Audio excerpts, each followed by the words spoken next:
एकमात्र नाम को पकड़ लो, हमारी प्रार्थना मान लो। लोक परलोक में जो सुख चाहिए वो सब नाम से प्राप्त हो जाएगा। देखो, इसमें चिंता नहीं करनी भगवान ने अपनाया कि नहीं अपनाया, इसकी भी परीक्षा नहीं करनी। भगवान ने अपनाया कि नहीं अपनाया, इसके लिए हमें ढूंढने की जरूरत नहीं। भगवान से भी बलवान भगवान का नाम है, उसको हम पकड़े। बात समझना। गोस्वामी जी कह रहे हैं जोगुना विराग कलयुग है, अष्टांग योग का फल है परमात्मा में समाधिस्थ हो जाना। कोई बिरला योग का प्रयोग परमात्मा समाधि के लिए करता है। नहीं, आप देख लीजिए, हम जो योग करते हैं उसका उद्देश्य क्या है? अनुलोम विलोम कपालभाति जो भी करते हैं उसका उद्देश्य क्या है? शरीर स्वस्थता। ध्यान से देखिएगा, शरीर स्वस्थता का उद्देश्य क्या है? भोग, समाधि नहीं। जो अष्टांग योग का फल है समाधि, कलयुग में नहीं रह गया। कोई बिरला होगा, हम ये नहीं कहते भगवान की सृष्टि में ऐसा नहीं हो सकता, होंगे, कोई बिरले होंगे, लेकिन प्रगट में देखने में जो आता है वो योग का प्रयोग शरीर स्वस्थता और शरीर स्वस्थता का प्रयोग भोग। आप देख लीजिए, गोस्वामी जी कहते हैं कि अब मैं देख रहा हूं कलयुग ने अष्टांग योग में भी अपना प्रवेश कर लिया, जिससे योग का फल जो चित्त वृत्ति का निरोध करके परमात्मा में समाधिस्थ होना है गया। कोई बिरला होगा। भी कह रहे हैं न विरागु, वैराग्य, क्या वैराग्य रह गया है? जो वैरागी महापुरुष पीछे हुए हैं, अब वैराग्य क्या रह गया? क्या वैराग्य रह गया है? केवल नाम मात्र का वैराग्य रह गया। वैराग्य किस बात का है? रुपया है, पैसा है, कपड़ा है, भोजन है, मकान है, व्यवस्था है, नाम मात्र का वैराग्य रह गया। वैराग्य किस बात का? जिसके जीवन में भगवान के सिवा कुछ नहीं है, राग त्रिभुवन में कहीं वस्तु व्यक्ति स्थान में नहीं, उसे वैराग्यवान कहते हैं। जो लोक परलोक के समस्त भोगों के सानिध्य में भी भोगने की इच्छा नहीं, उसे वैरागी कहते हैं। गोस्वामी जी कह रहे हैं मुझे वैराग्य में भी दम नहीं दिखाई दे रहा भगवत प्राप्ति करा सके, क्योंकि वैराग्य में पाखंड का प्रवेश हो गया। कलयुग ने पाखंड का प्रवेश करवा दिया। कोई बिरला वैरागी, सच्चा वैरागी, भगवान की सृष्टि में कमी नहीं होती, कोई बिरला सच्चा वैरागी होगा जिसका वैराग्य भगवान के लिए है। नहीं तो वैराग्य भी दिखावे पे आ गया है, पाखंड में आ गया है। न जप, माला में हाथ है और बातें कर रहे हैं, माला रुक नहीं रहा, वो चल रहा है, और बातें जबान से हो रही और साथ चल रहे हैं। क्या जप हो रहा है? किसका जप हो रहा है? जप तो तब माना जाता है जो जप कर रहे हैं वो हमारे ध्यान में है, वही हम सुन रहे हैं, वही हम बोल रहे हैं, उसे जप माना जाता है। तीन बातें जप में होनी चाहिए। जो हम जप रहे हैं वही सुन रहे हैं, वही हमारे ध्यान में है। राधा तो दिखाई दे रहा है, राधा लिखा, सुनाई दे रहा है राधा, और हम बोल रहे हैं राधा, और फिर एक मन का सकिला, फिर राधा, फिर एक मन का सा, वो जप। अब जप में भी 11 माला कहा है, हो जाए हर 5 मिनट में घड़ी में, और जल्दी जल्दी, स्वाद नहीं, रुचि नहीं, मन नहीं, बस। कोई कोई तो ऐसे माला सरकाते कि हमें लगता है कि अगर रा बोले तो भी नहीं सरकेगा। राधा राधा तो बहुत बड़ी बात है, अगर वो रा बोले तो इतनी रफ्तार से नहीं चलेगा। अब पता नहीं कैसे ऐसे माला सर सर घूम रहा है। माला घूमने से भगवत प्राप्ति होगी क्या? माला घूम, देखो ये माला है, काउंटर है, ये चीजें मन लगाने के लिए हैं। असली तो जब श्वासों की माला में, धड़कन में नाम चलता है, रोम रोम आनंद से खिल उठता है, ये प्रारंभिक दशा है। तो प्रेम प्राप्ति के लिए नेम लिया गया है, इसलिए आवश्यक है माला और काउंटर से जपना। पर वो जप इस तरह का होना चाहिए कि वही सुनाई दे, वही जो बोल रहे हो वही दिखाई दे, ऐसे तब जप किए। अब बोलो इसमें तुम बात कर सकते हो? हिम्मत नहीं कि तुम बोल सको, तुम्हारी हिम्मत नहीं कि बोल सको, क्योंकि बोलोगे तो क्रम टूट जाएगा। जब अपने लोग अभ्यास करते थे तालू में जिभ्या ऐसे लगा के ऊपर, बोलना विष जैसा लगता था, क्योंकि वो क्रम टूटेगा, वो चल रहा है। गोस्वामी जी कह रहे हैं कि जो मंत्रानुष्ठान है अब वो नहीं दिखाई देता, कलयुग का बड़ा प्रभाव है। और जाग माने यज्ञ। अब यज्ञ तो भाई बहुत दुर्लभ बात हो गई यज्ञ करना। कोई महापुरुष अनुष्ठान करते होंगे, अच्छे से पूर्ण भी होता होगा, सृष्टि है भगवान की, पर अब बहुत मुश्किल है यज्ञ करना, क्योंकि त्रिकाल संध्या करने वाला मंत्रवेत्ता आचार्य और जौ धान्य आदि बड़ा पवित्र, भूमि पवित्र, जजमान की वासना पवित्र, उपासना के भाव, और बड़े ही सुरक्षा से जब यज्ञ होती तब वो पूर्ण होती है। यज्ञ भोक्ता भगवान प्रसन्न होते हैं, दर्शन देते हैं, कृपा करते हैं। गोस्वामी जी कह रहे यज्ञ भी बड़ा कठिन, यज्ञानुष्ठान त्रेता में पूर्ण होते थे। अब कह रहे हैं कि तपस्या, इसमें भी दंभ घुस गया, तप में दंभ घुस गया। बाहर से दिखावा की भावना आना ही दंभ कहा जाता है। तप होता है भगवान की प्रसन्नता के लिए। बहुत से महात्मा एक लंगोटी लगाए पूरा जीवन ऐसे कष्ट सहते हुए भगवान को रिझा लिए, आज भी हैं, पर प्रायः तपस्या में दंभ घुस गया है, दिखावा घुस गया है, उससे तपस्या का फल।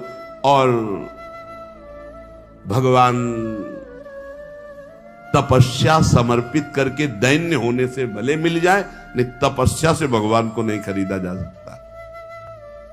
तप के द्वारा भगवान को खरीदा नहीं जा सकता। तप में शक्ति संचय होती है, पर अहम त्याग करके वो तप भगवान को समर्पित कर दे तो भगवान की प्राप्ति हो जाए। पर शुद्ध तप, तप का अर्थ होता है ताप सहन करना। जैसे काम हमारे हृदय में ताप देता है, क्रोध हमारे हृदय में ताप देता है, लोभ मोह देता है, इनको हम सह जाएं। अपने धर्म में चलने पर जो कष्ट होता है उसे सह जाने को तपस्या कहते हैं। बोले वो भी दिखावा हो गया है, दिखावा हो गया।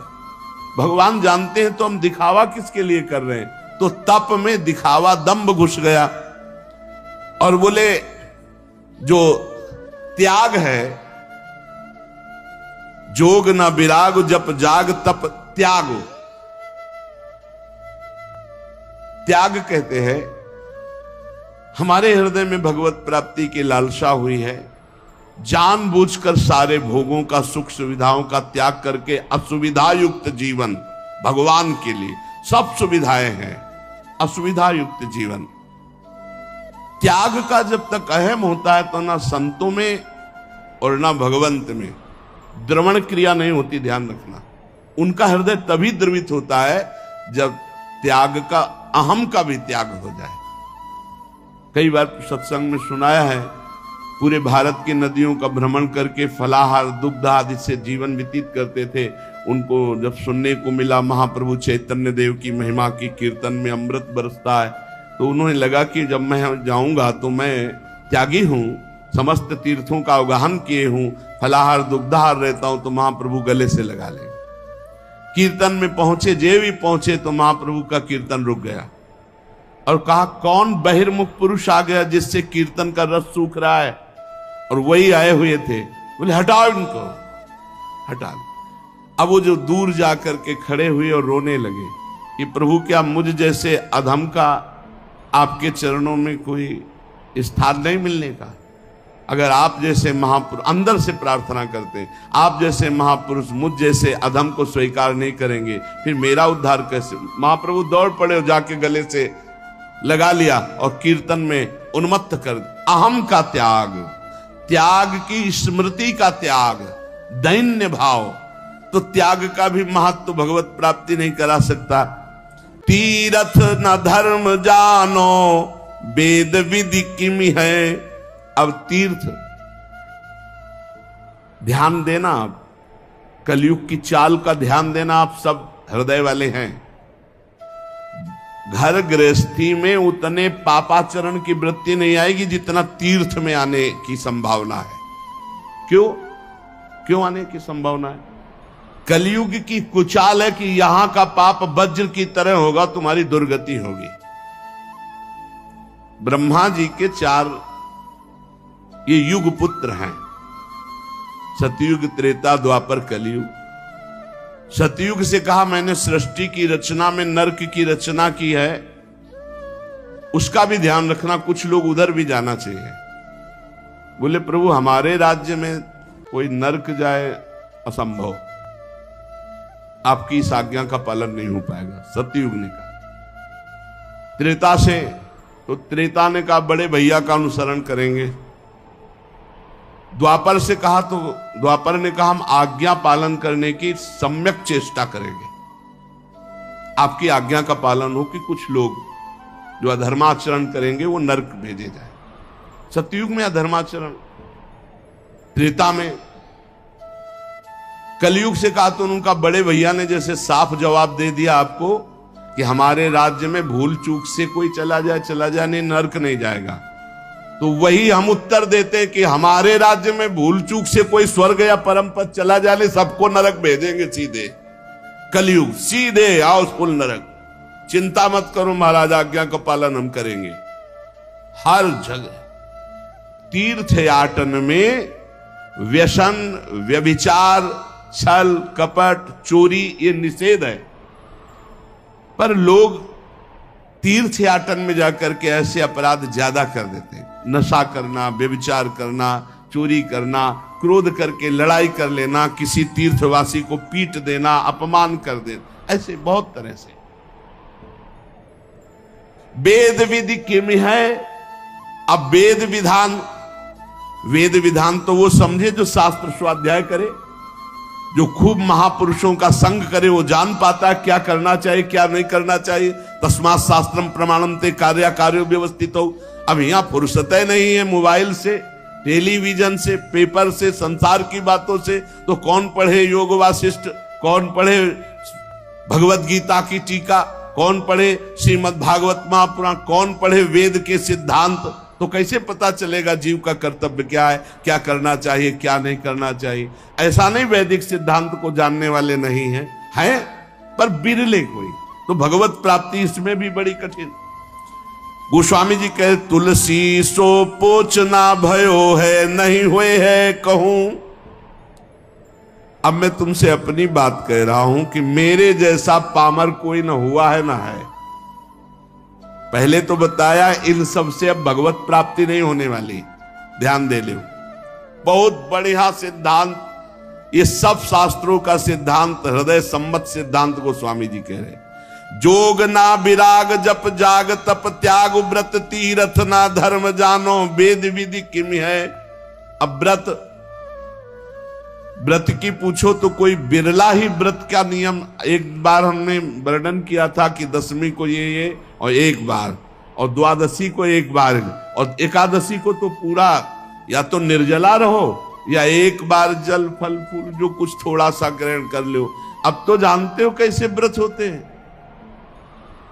कूटू का और सिंघाड़े का, जैसे कूटू के पकौड़ा बन रहे हैं, सिंघाड़े के हलवा बन रहे हैं, समा के खीर बन रही, और क्या क्या पकवान बन रहे हैं, बाल भोग अलग, राज भोग अलग, शयन भोग अलग। भैया ऐसे व्रत तो रोज रहे तो बढ़िया चकाचक नहीं। व्रत का मतलब है उपवास, तो उपवास पूरे दिन कुछ नहीं, शाम के समय जल फल कुछ ले लिया नहीं, पार पूरा उपवास करके निर्जला।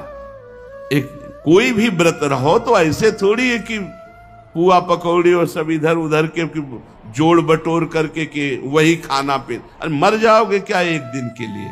व्रत रहो तो शाम से हर व्रत में मंगल विधान होता है, जो हम जलते हैं, जो भूख से व्याकुल होते हैं, उससे हमारे पाप नष्ट होते हैं।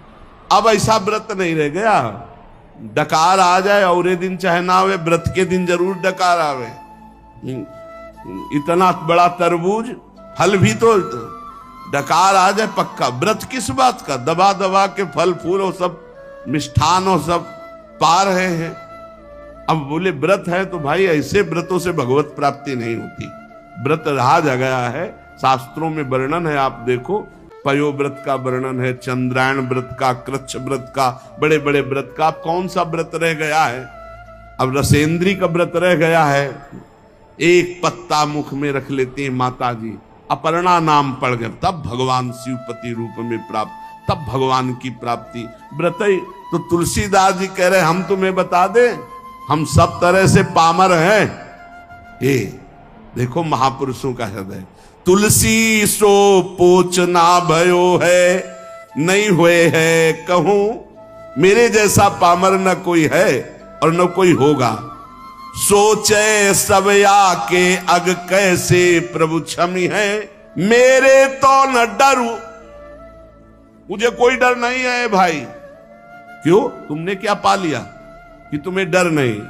बोले रघुबीर सुनो साची कहो, औरों से नहीं, सीधे भगवान से कह रहे, खल अन खई है तुम्हें सज्जन ना गमई है।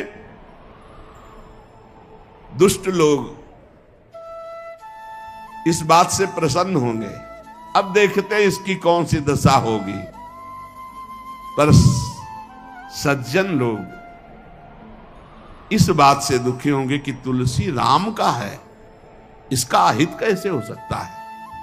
तो कह रहे हैं मुझे डर नहीं, सुनो रघुनाथ जी, भले सुकृति के संग मोहि तुला तौलितो, तपस्वी व्रती तीर्थयाटन योगी जपी त्यागी, इन सबको एक तुला में रख लो हे रघुनाथ जी, और तौला जाए तो मेरी तरफ कांटा भारी होगा। बोले क्यों महाराज? बोले हम पहले कह दिया कि बहुत पामर हैं, पहले कह दिया, हम ये नहीं कह रहे कि बहुत हम महान हैं, लेकिन जब इन सब साधन करने वालों को एक तरफ और मुझे तौला जाएगा तो मेरी तरफ झुकाव होगा, वो हल्के हो जाएंगे। बोले क्यों? नाम के प्रसाद भारू मेरी ओर नमी है, क्योंकि मैंने केवल नाम का आश्रय ले लिया है। ये खास बात, केवल नाम का आश्रय लिया, तो जो अन्य सब साधनों का फल एक तरफ तौला जाए या अन्य सब साधन करने वाले एक तरफ हो, और तुलसीदास जी कहते हैं मुझ पामर को एक तरफ रखा जाए, तो रघुनाथ जी को साक्षी करके कहते हैं वो कांटा हमारी तरफ झुकेगा। बोले क्यों? बोले मैंने नाम का प्रभाव, नाम को रात दिन नाथ हूं ना अपनायो, लोक झूठी है परिपय, प्रभु ते प्रबल प्रताप प्रभु, नाम को पायो नाम चारु चिंतामणि, उर करते न खसई हो, अब लो नसानी अब ना नसई हो। एक सेकंड भी नहीं जाने दूंगा अब बस ये दो अक्षर मेरे जीवन है, माई बाप है, रात दिन प्रभु का नाम, इसलिए मेरी जय हो गई। समझ लो सत्संग में सब साधन एक तरफ और नाम जापा के एक तरफ, एकमात्र भगवान के नाम में। गोस्वामी जी कह रहे हैं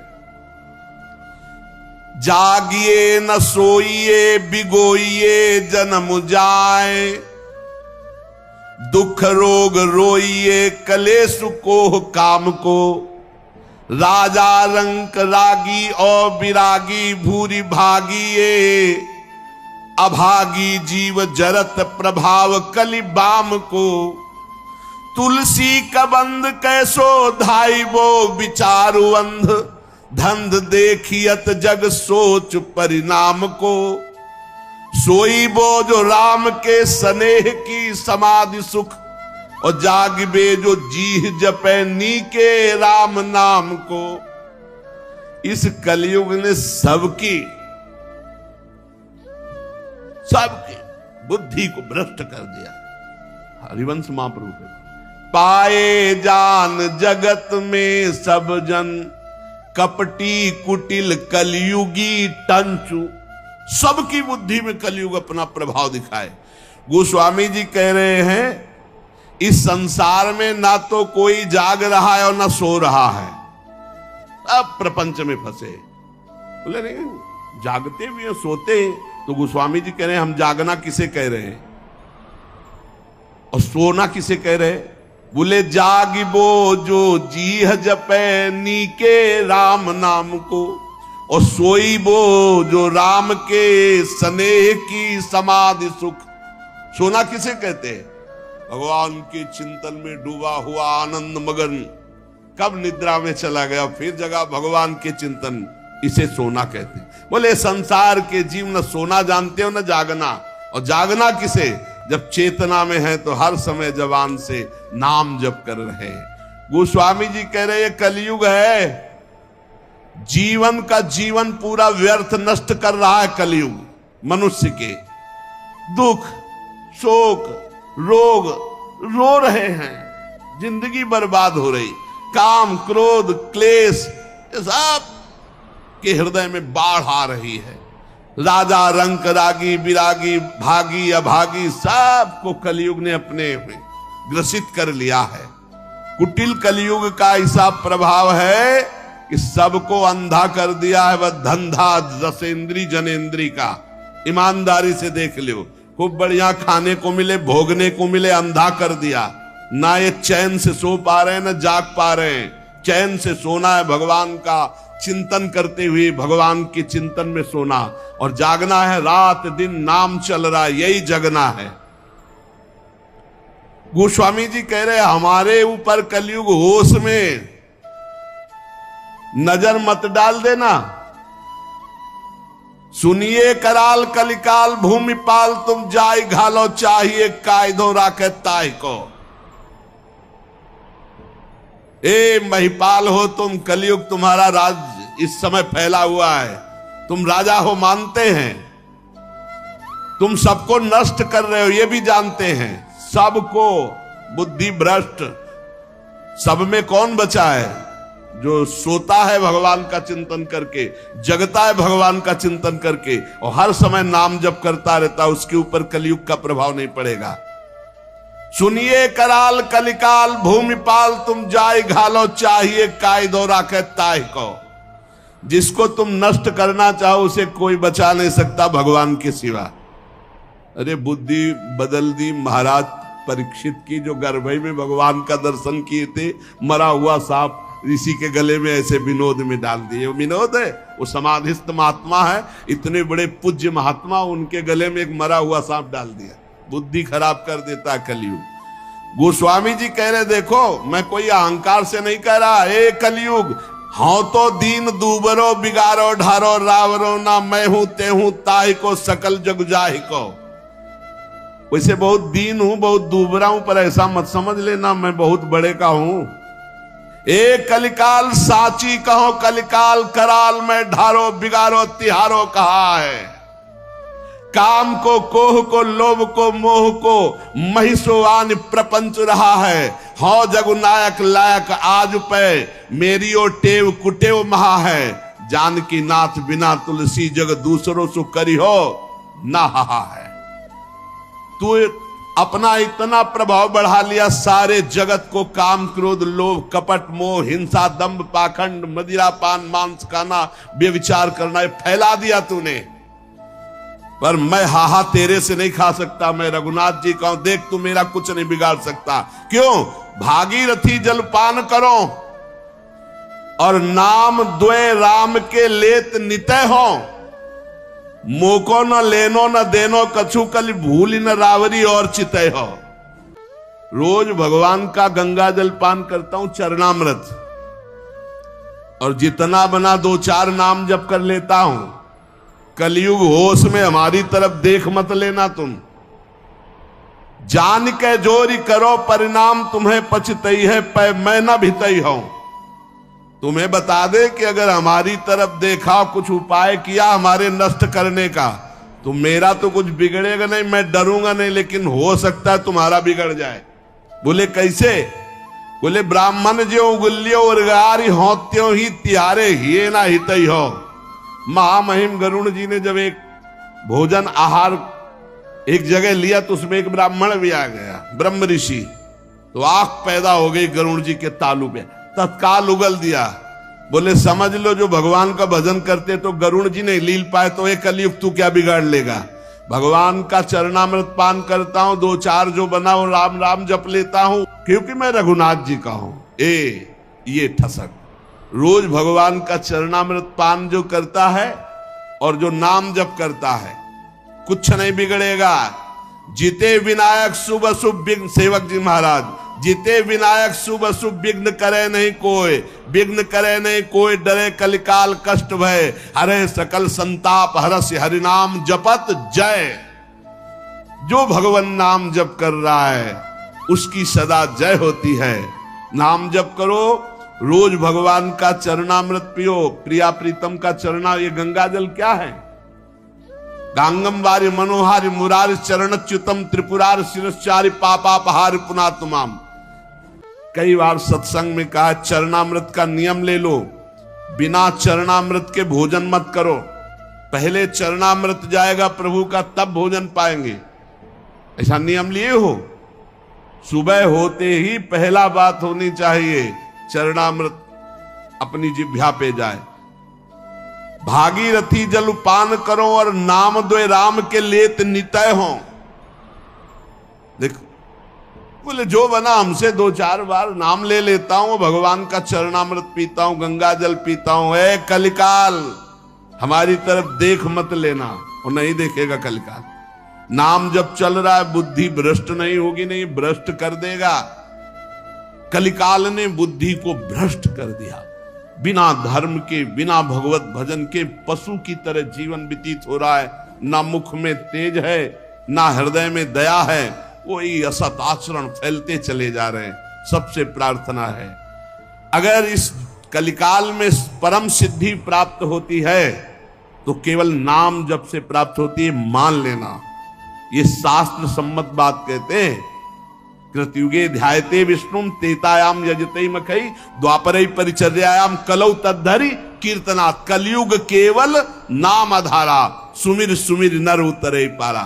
गोस्वामी जी महाराज कह रहे हैं मैंने भगवान के नाम के बल से विजय प्राप्त कर ली कलयुग पर, माया पर। मेरे जाति पात ना चाहो काहू की जाति पात, मेरे को काम को ना हूं काहू के काम को। लोक परलोक रघुनाथ ही के हाथ सब भारी है, भरोसो तुलसी के एक नाम को। अति ही अयाने उपखानो नहीं बूझे लोग, साही को गोत गोत होत है गुलाम को। साधु कह असाधु कह भलो कह पोच, सोच कहा का काहू के द्वार परो, जो हो सो हो राम को। ये बात विजय प्राप्त करवा देगी माया पर और कलयुग पर। कह रहे हैं मुझे किसी की पंक्ति में जाना है या किसी को बुलाना है, कोई बेटी का ब्याह थोड़ी करना है। मैं किसी की भी जात जात पात पूछता हूं ना, मैं अपनी जात पात। मैं ना तो किसी के काम का हूं ना कोई मेरे काम का है। ना मेरा लोक ना मेरा परलोक, मेरा सब कुछ रघुनाथ जी भगवान। मेरा लोक परलोक मेरी साधना साध्य सब मेरे भगवान। बहुत जोर की बात है। तुलसी एकमात्र केवल नाम का सहारा लिया है, नाम का। भारी है भरोसो तुलसी के एक नाम को। नाम को पकड़ लो भाई। हमारे हर प्रश्न का उत्तर नाम होता है, क्योंकि तस्मात् शास्त्रम प्रमाणम। और युग धर्म के अनुसार अगर किसी का परम कल्याण, मनोरथ की पूर्ति, लोक परलोक की मंगलमयी यात्रा, तो वो नाम से ही होगी। कह रहे मैं साधु हूं या असाधु, भला हूं या बुरा हूं, जैसा हूं मुझे किससे क्या लेना देना। मैं अपने भगवान का हूं और भगवान के द्वार पे पड़ा हूं। मैं अपनी लाडली जू का हूं, लाडली जू की शरण में पड़ा हूं। कीबे कहा पढ़िबे को कहा फल, बूझी न वेद को भेदु विचारे। स्वार्थ को परमारथ को कलि कामद, राम को नाम विचारे।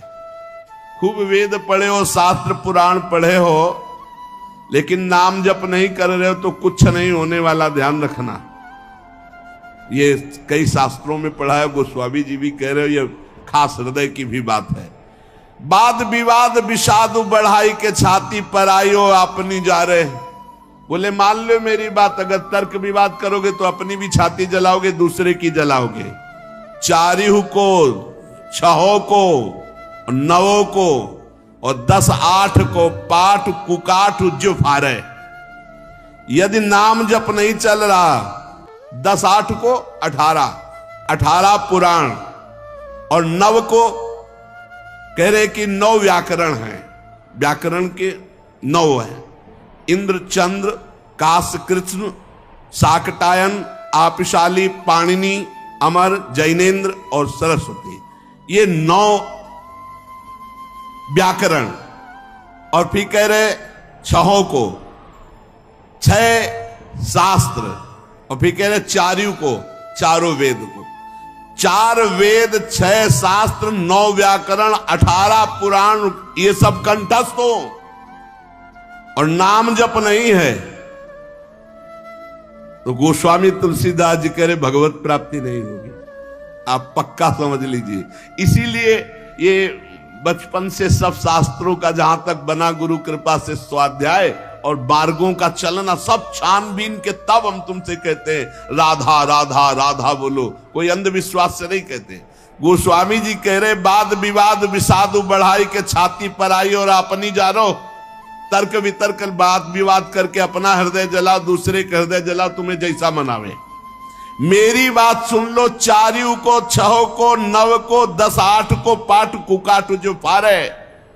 स्वार्थ को, परमारथ को, कलिकामद राम को नाम विसारे। यदि भगवान का नाम तुम नहीं जप रहे हो, 4 वेद, 6 शास्त्र, 9 व्याकरण, 18 पुराण कंठस्थ किए हो, तो भले जैसे कुकाठ को चीरने से कुछ हाथ नहीं लगता, ऐसे कुछ हाथ नहीं लगेगा।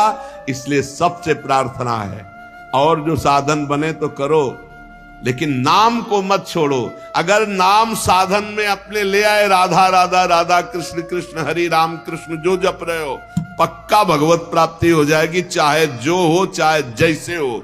इसलिए सत्संग का सार, जितना बन सके अपने आचरणों को सुधारो, भोजन सुधारो, दूसरों का मन वचन कर्म से अहित मत करो, हित करो और नाम जप करो। इसी जन्म में भगवत प्राप्ति हो जाएगी।